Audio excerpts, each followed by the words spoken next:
Congratulations mister. Thank you very much. তোমার এই প্রমোশনটা কিভাবে সেলিব্রেট করা যায় বলো তো? সে ভাবনা আমার তপন ঠাকুরপো, কিন্তু তার আগে তোমার কাছে একটা উপকার চাই। এরকম মানে কোম্পানি আমাকে যে পোস্টে বসালো, এর পেছনে তাদেরও তো স্বার্থ অনেকখানি। ডেফিনেটলি থাকবে। যে ব্যবসার দাবিটাতে এত মোটা মাইনের চেয়ারে বসলাম, সে ব্যবসা আমাকে পাইয়ে দেবার তোমার অসীম ক্ষমতা। দাঁড়াও। তুমি তো মুন্দ্রা এন্টারপ্রাইজে আছো, রাইট। দের প্রোডাক্ট ইয়েস, কিছু পার্টি আমি তোমায় ধরিয়ে দিতে পারবো। কিছু নয় তপন ঠাকুরপো, অনেক অনেক করে দিতে হবে।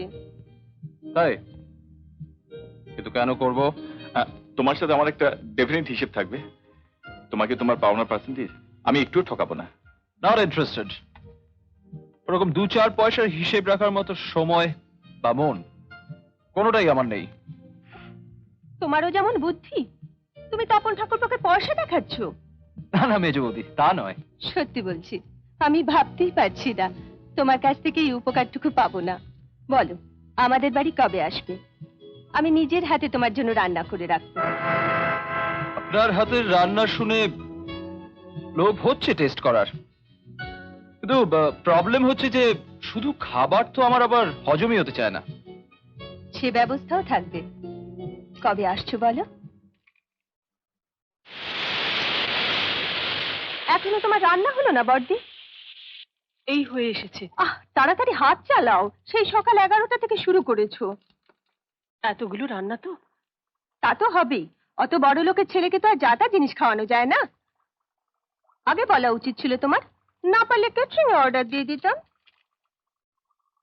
তাতে আরো অনেক বেশি টাকা খরচ হতো মেজো। হতো, টাকাটা তো প্রবলেম নয়, তপনকে খুশি করাটাই আসল। চিংড়ি মাছের খোসাও তো ছাড়ানো হয়নি, ডিশগুলোও ধোওনি। কখন যে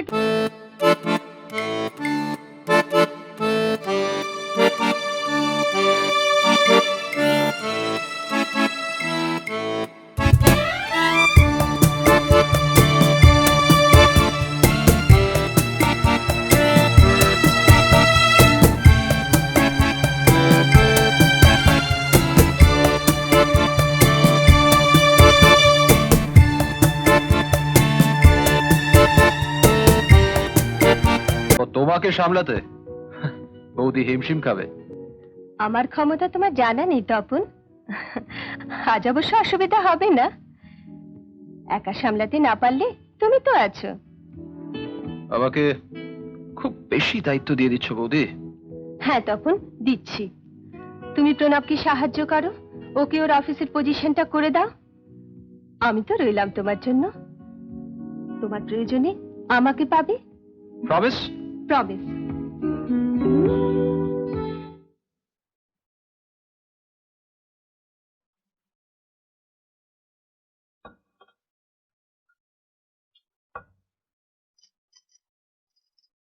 মো, আয় মা, খাবি আয়।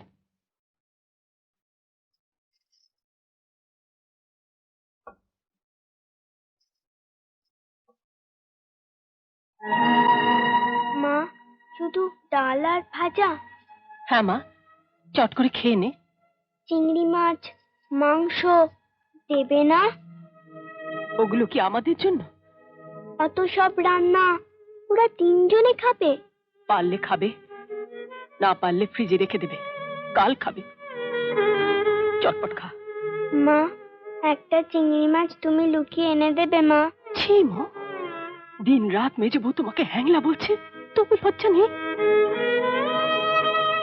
আমাদের পয়সা নেই, ওসব খাবার কথা আমাদের ভাবতেও নেই। আর কখনো তুমি ওসব কথা মুখেও আনবে না।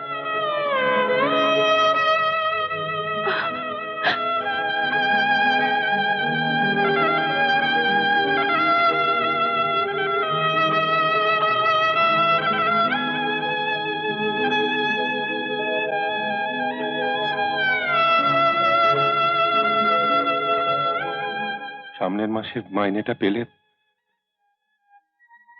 আমি তোকে চিংড়ি মাছ এনে খাওয়াবো মা।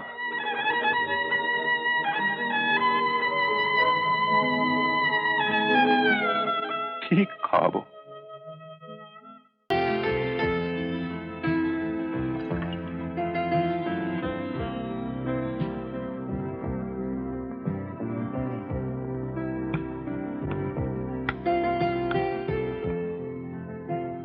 তুমি যখন আমার ঘরে আসো আমার মনে হয় আমি সবকিছু পেয়ে গেছি তখন।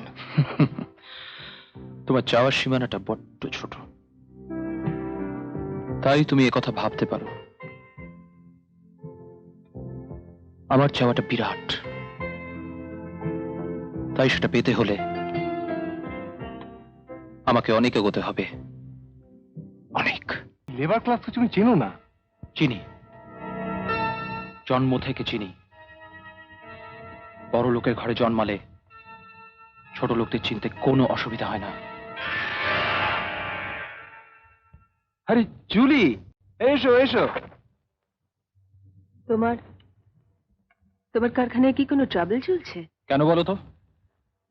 ইউনিয়ন সেক্রেটারিকে আর একজনের সঙ্গে তোমার চেম্বারের বাইরে দেখলাম। ছাড়ো ওদের কথা, ভালো হয়েছে তুমি এসছো। কালকে ফ্লাইটে যে মালগুলো দুবাই পাঠাবার কথা, সেগুলো নিয়ে আজই তুমি মিস্টার সাক্সেনার কাছে যাবে। কখন? ঠিক রাত 9টায়। বাকি ব্যবস্থা বধূ করে দেবে। ওখান থেকে বেরিয়ে সোজা ক্লাবে আসবে, আমি অপেক্ষা করব। আমার জন্যে? আমার চুরির জন্য। বলো কি খাবে, বলো। বলো, প্লিজ বলো। ভালো ভালো খাবারের নাম বলো, মানে তোমার হলে আমারও হবে।